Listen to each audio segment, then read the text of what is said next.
Hello दोस्तों, नमस्कार।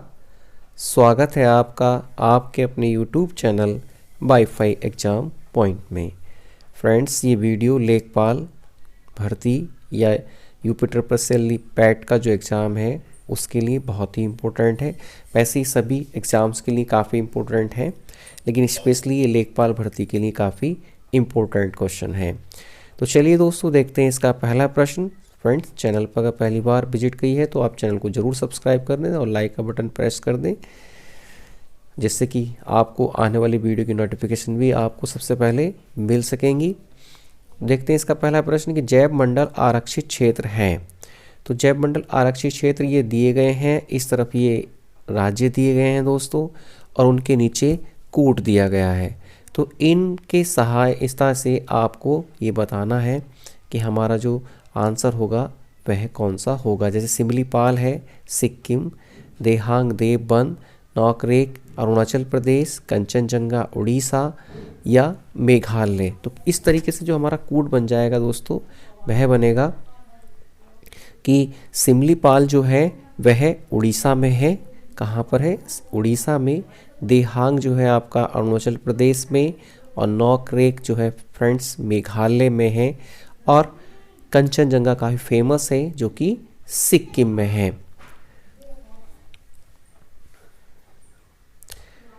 देखते हैं दोस्तों नेक्स्ट प्रश्न। नेक्स्ट प्रश्न है कि नागा अर्जुन सागर परियोजना अब स्थित है। तो नागा अर्जुन सागर परियोजना अब स्थित है। फ्रेंड्स, आप इस प्रश्नों के उत्तर कमेंट के रूप में भी दे सकते हैं और अपना स्कोर चेक कर सकते हैं। तो फ्रेंड्स, इसका जो आंसर होगा वह होगा सी, कृष्णा नदी पर। तो हमारा यहाँ आंसर सही हो जाएगा सी, कृष्णा नदी पर। नेक्स्ट प्रश्न है दोस्तों, प्रश्न नंबर 3 कि निम्नलिखित में से कौन एक सही सुमेलित नहीं है। तो सही सुमेलित नहीं है कल्पक्कम तमिलनाडु, राणा सागर मध्य प्रदेश, नरोरा उत्तर प्रदेश, तारापुर महाराष्ट्र। तो इसमें से कौन सा है जो कि सही सुमेलित नहीं है? दीजिए दोस्तों इसका आंसर आप। तो इसका आंसर हो जाएगा दोस्तों बी आंसर। राणा प्रताप सागर जो बांध है वो राजस्थान में है। तो हमारा यहाँ पर आंसर सही हो जाएगा बी। नेक्स्ट प्रश्न है दोस्तों, हिमालय की मिट्टियों में ह्यूमस, ये ह्यूमन लिख गया है यहाँ पे, ह्यूमस होगा, प्रचुर मात्रा में पाया जाता है। कारण दे रखा है इसका, हिमालय में वना आच्छादित है। तो फ्रेंड्स, इसका आंसर ए होगा या बी। ए तथा आर दोनों सही हैं तथा आर ए की सही व्याख्या है, या ए तथा आर दोनों सही हैं परंतु आर ए की सही व्याख्या नहीं करता है, या सी ए सही है परंतु आर गलत, डी ए गलत है या आर सही। तो दोस्तों यहाँ पर जो आंसर होगा हमारा वह होगा ए, यानी ए तथा आर दोनों सही हैं तथा आर ए की सही व्याख्या करता है। प्रश्न नंबर 5, निम्नलिखित में से कौन सा सही सुमेलित नहीं है। आपको इसमें से बताना है कौन सा सही सुमेलित नहीं है। ये संस्थान दे रखे हैं और ये जहाँ पर स्थित हैं उनके नाम दे रखे हैं इस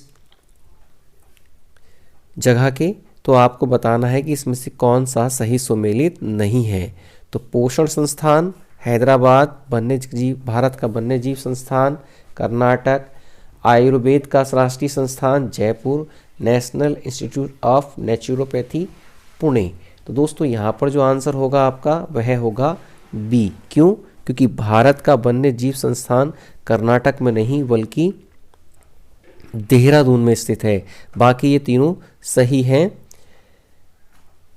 राष्ट्रीय पोषण संस्थान हैदराबाद में है, और आयुर्वेद जो राष्ट्रीय संस्थान है वह जयपुर में है, और नेशनल इंस्टीट्यूट ऑफ नेचुरोपैथी वह पुणे में है।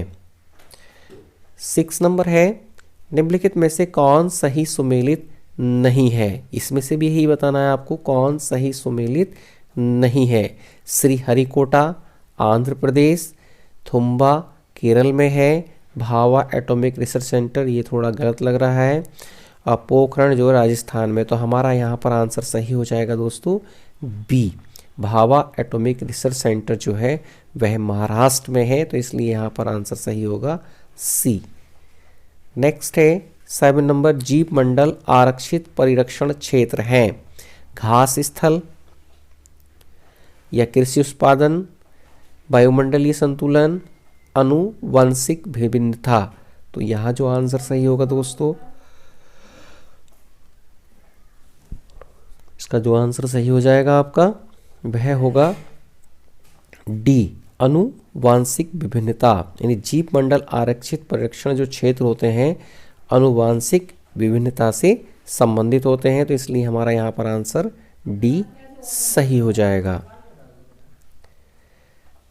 प्रश्न नंबर 8, भारतीय संविधान के निम्न अनुच्छेदों में से किस एक के अधीन राज्यपाल राष्ट्रपति के विचार के लिए किसी विधेयक को आरक्षित रख सकता है? अनुच्छेद 169, अनुच्छेद 200 या अनुच्छेद 201, अनुच्छेद 202। तो दोस्तों दीजिए इसका कमेंट में आंसर।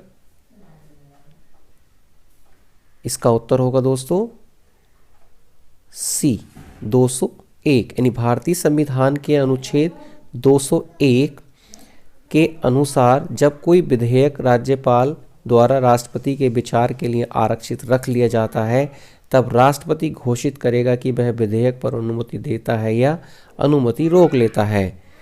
परंतु धन विधेयक नहीं है, वहाँ राष्ट्रपति राज्यपाल को ये निर्देश दे सकेगा। ठीक है दोस्तों, तो ये इसका आंसर हो गया और थोड़ी सी इसकी व्याख्या भी हो गई। वीडियो दोस्तों आपको कैसी लग रही है कमेंट में ज़रूर बताएं। अच्छी लग रही हो दोस्तों तो वीडियो को शेयर करें। आपके लाइक और शेयर करने से हमको मोटिवेशन मिलता है और इससे हम और अच्छी वीडियो और अच्छे क्वेश्चंस आपको प्रोवाइड करा सकते हैं, क्योंकि मोटिवेशन आपके लाइक से और आपके शेयर से ही मिलता है।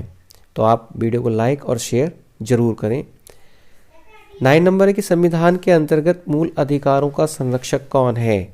संसद, बी राष्ट्रपति, सी सर्वोच्च न्यायालय या डी केंद्रीय मंत्रिमंडल। तो दोस्तों इसका आंसर कमेंट में दें। इसका उत्तर होगा दोस्तों सी, यानी भारत के संविधान के अंतर्गत मूल अधिकारों का संरक्षक सर्वोच्च न्यायालय है। और सर्वोच्च न्यायालय यानी भारतीय संविधान के अनुच्छेद 32 के अनुसार संवैधानिक उपचारों का अधिकार जिसको कहा गया है। और ये भी पूछ लेता है प्रश्न नंबर 10 है, कल्याणकारी राज्य की संकल्पना का समावेश भारत के संविधान में है। तो किस में है? 5वीं अनुसूची में है या राज्य के नीति निर्देशक तत्वों में है, उद्देशिका में है, मूल अधिकारों में है? फ्रेंड्स बताइए इसका आंसर क्या होगा? इसका आंसर होगा दोस्तों बी, राज्य के नीति निर्देशक तत्वों में। प्रश्न नंबर 11, निम्नलिखित में से एक सही सुमेलित है? नागरिकता संविधान का भाग 3, मौलिक अधिकार संविधान का भाग 4, मौलिक कर्तव्य संविधान का 5वां भाग और राज्य संविधान का भाग 6। तो इसमें से कह रहा है वो एक सही सुमेलित है, बाकी सब गलत हैं। तो फ्रेंड्स इसका उत्तर दें आप। ओके, इसका आंसर होगा दोस्तों डी, यानी राज्य जो दिया गया है वह संविधान के भाग 6 में दिया गया है, जबकि नागरिकता जो दी गई है भाग 2 में है, मौलिक अधिकार भाग 3 में, मौलिक कर्तव्य 4A में और राज्य जो दिए गए हैं वह संविधान के भाग 6 में। प्रश्न नंबर 12, भारत में संसद की लोक लेखा समिति के अध्यक्ष की नियुक्ति किसके द्वारा की जाती है? तो भारत में संसद की लोक लेखा समिति की नियुक्ति की जाती है दोस्तों किसके द्वारा, यह आपको बताना है इसका आंसर। तो भारत के राष्ट्रपति द्वारा, भारत के प्रधानमंत्री के द्वारा, लोकसभा के अध्यक्ष के द्वारा, राज्यसभा के अध्यक्ष के द्वारा। तो इनमें से जो आंसर कौन सा होगा दोस्तों, कमेंट में दें। ओके, इसका उत्तर होगा दोस्तों सी, लोकसभा के अध्यक्ष के द्वारा। देखते हैं दोस्तों इससे संबंधित कुछ महत्वपूर्ण फैक्ट कि संसद की लोक लेखा समिति जो होती है दोस्तों,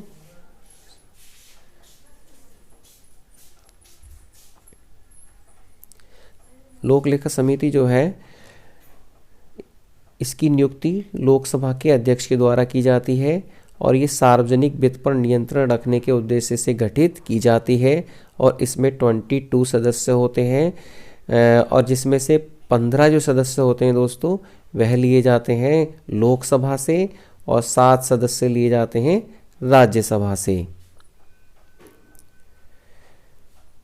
ये लोकसभा के अध्यक्ष के मार्गदर्शन में कार्य करती है, यानी किसके मार्गदर्शन में कार्य करती है, तो ये लोकसभा के अध्यक्ष के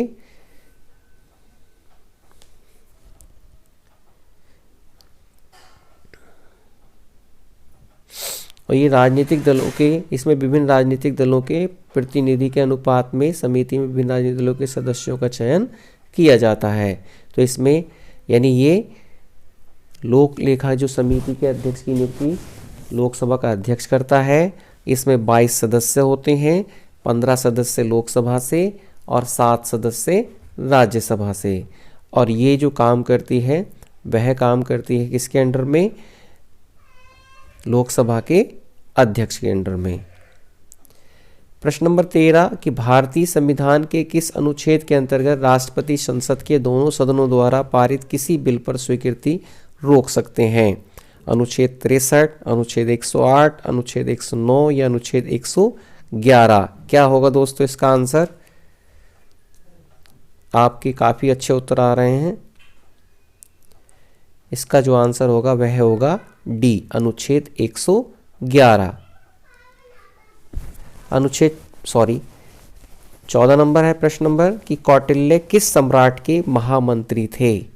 आपको बताना है कौटिल्य के बारे में कि ये किस सम्राट के महामंत्री थे, चंद्रगुप्त मौर्य के या चंद्रगुप्त विक्रमादित्य के, सम्राट अशोक के या राजा जनक के। Now give the answer of this question.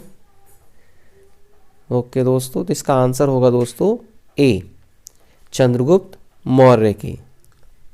इससे संबंधित कुछ महत्वपूर्ण फैक्ट कि चंद्रगुप्त मौर्य ने मौर्य वंश की स्थापना की थी।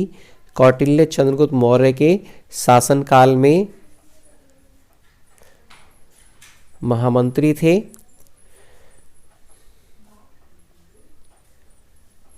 और कौटिल्य को विष्णुगुप्त तथा चाणक्य के नाम से भी जाना जाता है। और कौटिल्य ने एक प्रसिद्ध पुस्तक लिखी थी जिसका नाम था अर्थशास्त्र और जिसमें मौर्यकालीन प्रशासन के बारे में बताया गया है।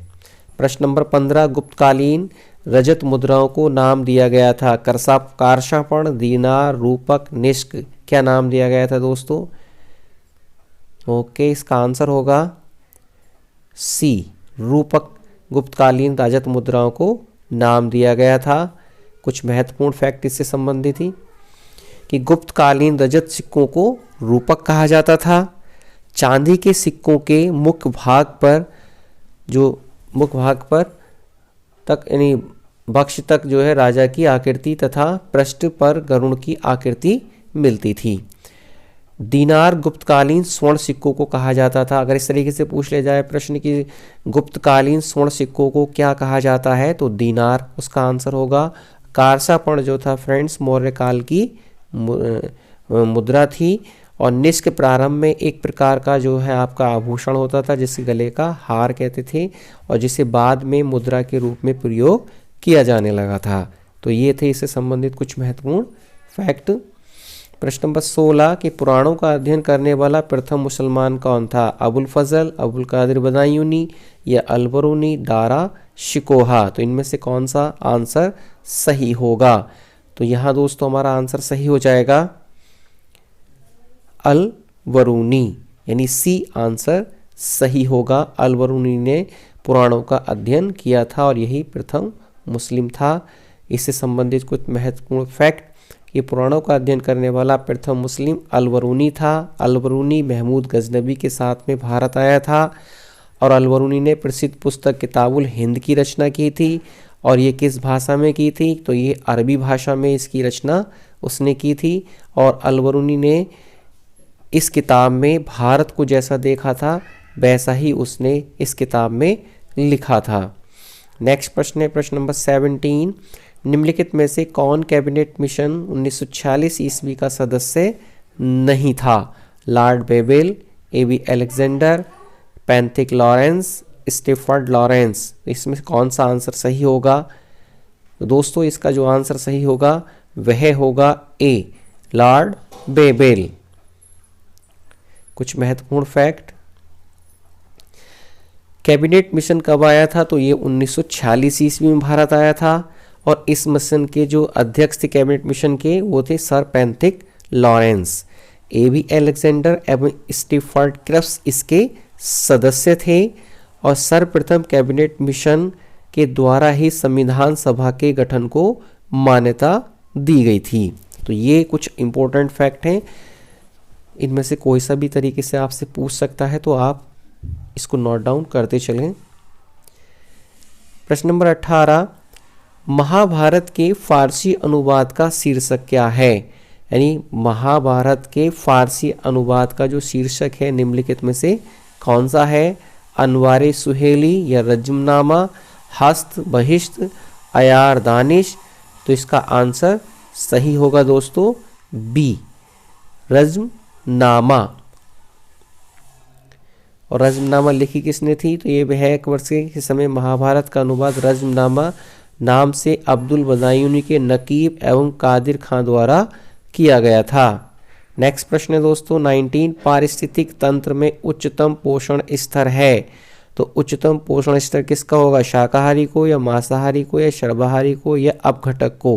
तो इसका जो आंसर सही होगा निम्नलिखित में से कौन सा होगा दोस्तों? जल्दी बताएं। ओके, इस प्रश्न का आंसर होगा दोस्तों शाकाहारी। तो हमारा यहाँ पर आंसर सही हो जाएगा ए।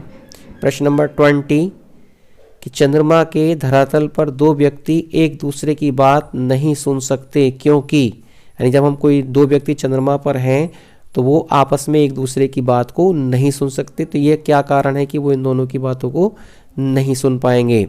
तो ये हमें पता होना चाहिए कि चंद्रमा पर उनके कान काम करना बंद कर देते हैं, ये तो गलत होगा। चंद्रमा पर वायुमंडल नहीं है, हाँ ये कुछ ठीक हो सकता है। चंद्रमा पर एक विशेष प्रकार के अंतरिक्ष सूट पहने रहते हैं। चंद्रमा पर ध्वनि बहुत ही मंद गति से चलती है। तो फ्रेंड्स इसका जो आंसर होगा यहाँ पर वह बी होना चाहिए कि चंद्रमा पर वायुमंडल नहीं है। और जब वायुमंडल नहीं होगा तो आवाज़ आएगी ही नहीं, क्योंकि अभी आवाज़ के लिए माध्यम चाहिए, जो माध्यम होगा ही नहीं तो फिर कहाँ से काम चलेगा। तो चंद्रमा पर वायुमंडल नहीं है। फ्रेंड्स ये थे टॉप 20 प्रश्न, जो कि आपकी इससे महत्वपूर्ण फैक्ट भी है कि ध्वनि तरंगों के संचरण के लिए वायुमंडल एक माध्यम है, लेकिन चंद्रमा पर वायुमंडल नहीं होने के कारण ध्वनि का संचरण नहीं हो पाता है। और यही कारण है कि हम चंद्रमा पर एक दूसरे की बात को नहीं सुन पाते हैं। तो ध्वनि तरंगों के संचरण के लिए वायुमंडल का होना बहुत ही आवश्यक है। आपने देखा होगा जब रात में कहीं डीजे वगैरह बजता है दूर तो उसकी आवाज़ बहुत अच्छी आती है, लेकिन दिन में अगर वही डीजे बज रहा हो तो आवाज़ नहीं आती है। तो यही कारण है कि उस समय शोरगुल कम होता है, जिससे हमको आवाज़ दूर तक की सुनाई देती है। तभी लगता है, कहावत भी है कि दूर के ढोल सुहावने होते हैं। फ्रेंड्स ये थे टॉप 20 प्रश्न। वीडियो आपको कैसी लगी कमेंट में ज़रूर बताएं। अच्छी लगी हो तो इसको लाइक करें और शेयर करें। अगर चैनल सब्सक्राइब नहीं किया है तो चैनल को सब्सक्राइब भी कर लें और अपने दोस्तों के साथ शेयर करें। Thanks for watching.